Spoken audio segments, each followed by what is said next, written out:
नमस्कार, आप देख रहे हैं न्यूज समाचार जनता की आवाज। आइए खबरों की शुरुआत करते हैं। भविष्य को सुरक्षित करने का अभियान है वृक्षारोपण। यूपी को नई पहचान मिली है, सीएम योगी। आइए देखते हैं जल अभियोजी मुकेश कुमार रावत की खास रिपोर्ट।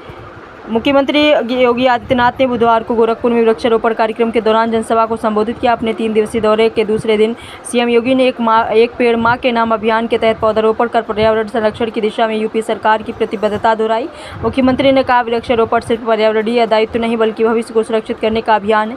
उन्होंने बताया कि 2025 के महाकुंभ को ध्यान में रखते हुए इस बार प्रदेश में 37 करोड़ पौधे लगाने का लक्ष्य रखा गया है, जिनमें से बड़ी संख्या में पौधे एक ही दिन में लगाए जा रहे हैं। अब यूपी की नई पहचान बनी है। सीएम योगी ने कहा, आज उत्तर प्रदेश के नाम से एक नई चमक मिलती है। कभी प्रदेश को अपराध, अराजकता और जंगल राज के नाम से जाना जाता था, लेकिन आज पर्यावरण, कानून व्यवस्था और विकास के मॉडल के रूप में जाना जाता है। उन्होंने आगे कहा कि प्रदेश के नौजवानों को अब पहचान के संकट से नहीं जूझना पड़ता है। पहले यूपी के युवाओं को उनके राज्य के नाम पर उपेक्षित किया जाता था, लेकिन अब वे गर्व से कहते हैं कि उत्तर प्रदेश से हैं। सीएम ने पूर्ववर्ती सरकारों पर हमला करते हुए कहा कि तब जंगलों की कटाई खुलेआम होती थी। पहले प्रदेश में वन माफियाओं का बोलबाला था, लेकिन जंगल अब नहीं कट रहे हैं। बता दें, जीपीएनआईसी पर बोले योगी बिना जानकारी चलाते थे योजना। सीएम योगी ने समाजवादी पार्टी पर निशाना साधते हुए मुद्दा उठाया है, जिनका कोई योगदान नहीं था। उन्होंने सिर्फ नाम की राजनीति की है। सीएम योगी ने कहा कि हमने न सिर्फ गाँव को सड़क से जोड़ा है बल्कि शहरों को आधुनिक बनाया। आज प्रदेश के नगर निकायों से लाखों एलईडी स्ट्रीट लाइटें लगाई गई हैं, जिससे बिजली की बचत हो रही है और शहर रोशन हो रहा है। सीएम ने कहा कि उनका लक्ष्य हर नागरिक को पर्यावरण और हरियाली से जोड़ने का है। उन्होंने 27 विभागों को एक साथ मिलकर पौधारोपण करने के लिए धन्यवाद दिया और कहा कि भविष्य की पीढ़ी को स्वच्छ और सुरक्षित पर्यावरण देने के लिए सभी को मिलकर काम करना होगा। आइए देखते हैं आगे की report bureau chief Mukesh Kumar Rawat के साथ।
बहनों और भाइयों, लूट के नाम पर किस प्रकार का तांडव था याद करिए।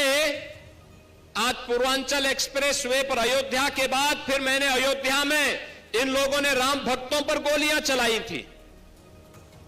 पूर्वांचल एक्सप्रेस वे के नाम पर जो पूर्वांचल एक्सप्रेस वे 341 किलोमीटर लंबा, 120 मीटर चौड़ा हम लोगों ने बनाया है। बहनों और भाइयों, इसी पूर्वांचल एक्सप्रेस वे पर पहले समाजवादी पार्टी की सरकार के समय में टेंडर हुए थे।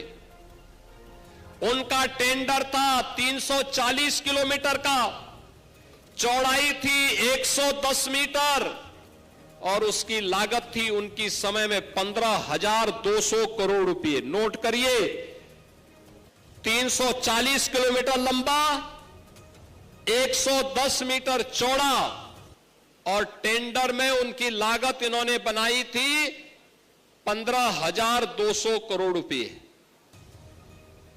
जब हमारी सरकार आ गई, भारतीय जनता पार्टी की डबल इंजन सरकार आ गई, इस सरकार ने जब देखा कि जमीन नहीं है, इन्होंने टेंडर कर दिए, उसको निरस्त किया गया और निरस्त करने के बाद फिर से विज्ञापन निकाल करके नए टेंडर आमंत्रित किए गए। अब 110 मीटर की बजाय 120 मीटर चौड़ा किया गया, 141 किलोमीटर लंबा बनाया गया और लागत आई है 11,800 करोड़ रुपए की।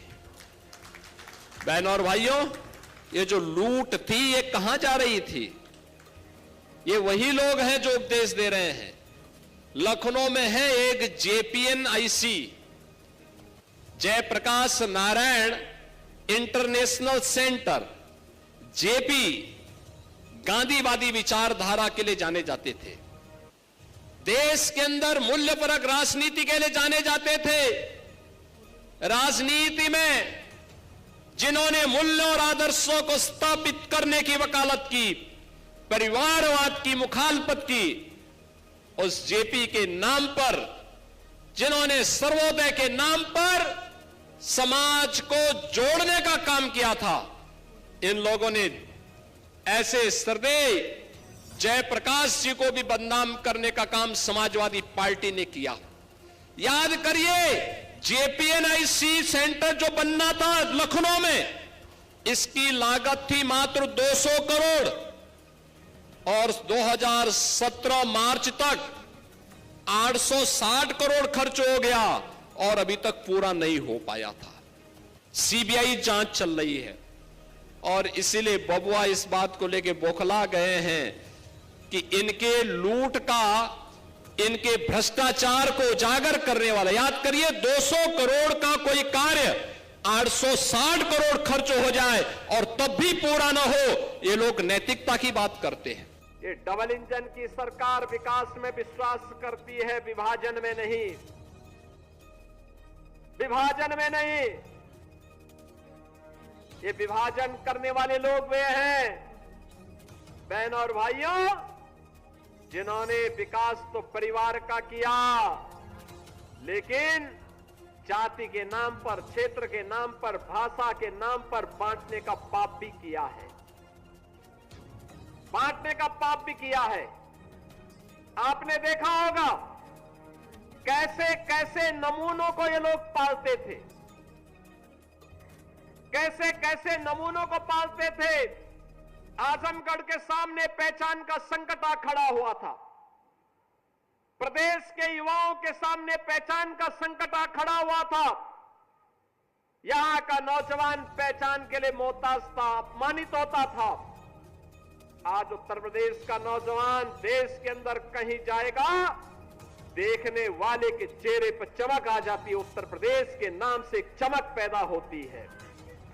बहन और भाइयों, ये परसेप्शन है उत्तर प्रदेश का, क्योंकि अब उत्तर प्रदेश विकास की रफ्तार में आगे बढ़ा है।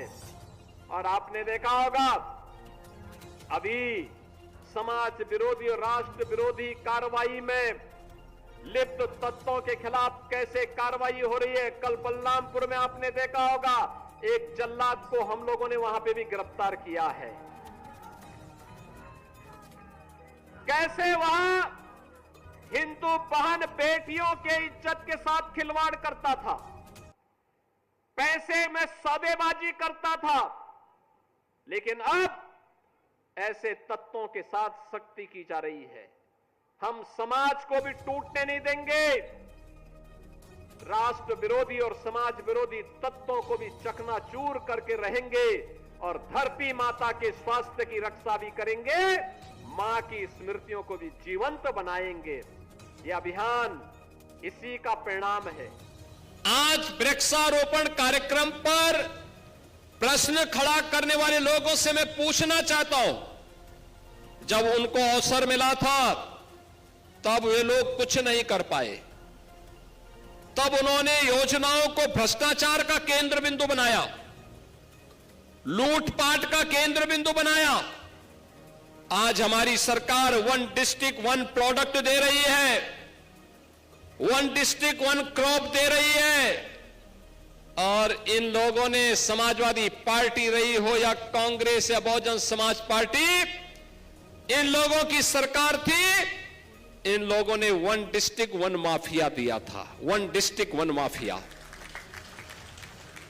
इन लोगों ने परिवारवाद के नाम पर समाज में जहर घोलने का काम किया था। ये माफिया जंगलों के अवैध कटान करवाते थे, ये माफिया अवैध खनन कराते थे, ये माफिया जमीनों पर कब्जा करते थे, ये माफिया अराजकता का तांडव करते थे, गरीबों पर अत्याचार करते थे। लेकिन अब माफिया प्रवृत्ति के खिलाफ जीरो टॉलरेंस की नीति का परिणाम प्रदेश भर में देखने को मिल रहा है। बहनों और भाइयों, आज उसी का परिणाम है। प्रदेश के नौजवानों के सामने अब पहचान का संकट नहीं है। अब प्रदेश का नौजवान देश के अंदर कहीं जाता है, पहले उसे पहचान छुपानी पड़ती थी। अब जब वो उत्तर प्रदेश का नाम बोलता है तो सामने वाले के चेहरे पर एक चमक होती है उत्तर प्रदेश के नाम को सुन करके। ये नई पहचान बनी है। इसको कम करने का तरीका है पेड़ लगाओ, पेड़ बचाओ। हमारे प्रधानमंत्री मोदी जी ने कहा है, एक पेड़ माँ के नाम। माँ से बड़ी चीज दुनिया में दूसरी नहीं होती, और ऑक्सीजन से ज्यादा जरूरी चीज जिंदगी के लिए दूसरी नहीं होती। सबसे ज्यादा जरूरी चीज अगर जीवन के लिए है तो हमारे ऑक्सीजन। तो मैं कहूँगा एक पेड़ माँ के नाम, जो हमारे प्रधानमंत्री जी ने कहा है, जो आह्वान किया है एक पेड़ माँ के नाम, ताकि हमारा बढ़ता टेम्परेचर रुके, हमारा जो ग्लोबल वार्मिंग हो रही है दुनिया की वो रुके। तो इससे बहुत नुकसान है। सब लोग धन्यवाद दे रहे हैं कि महाराज जी स्वर्ग बना दिया गोरखपुर को, जहां से देखो ग्रीन है। आज ये बहुत बड़ा दिन है। पूज्य महाराज जी आज यहाँ पर पेड़ यहाँ लगाएंगे 2.0, जो हरितमा सोच पा महाराज जी का कि गोरखपुर को कैसे करें, प्रदेश को कैसे करें, हमारे आने वाली पीढ़ी को कैसे करें, एक पेड़ माँ के नाम।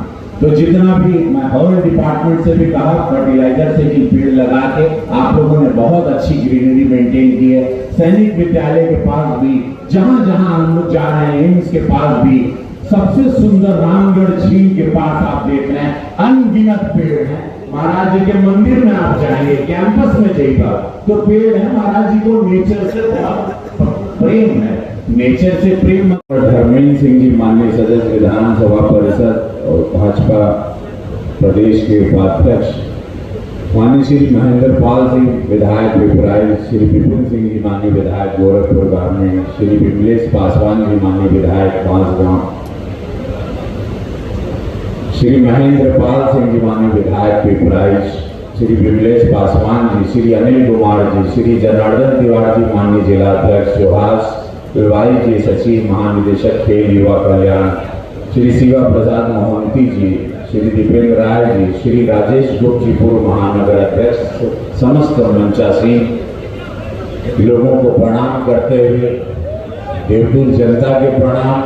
और में आज महाराज जी पेड़ लगाने के लिए हमने सबको जुटान हुई है। 37 करोड़ पेड़ आज लग रहा है, अपने आप में रिकॉर्ड है।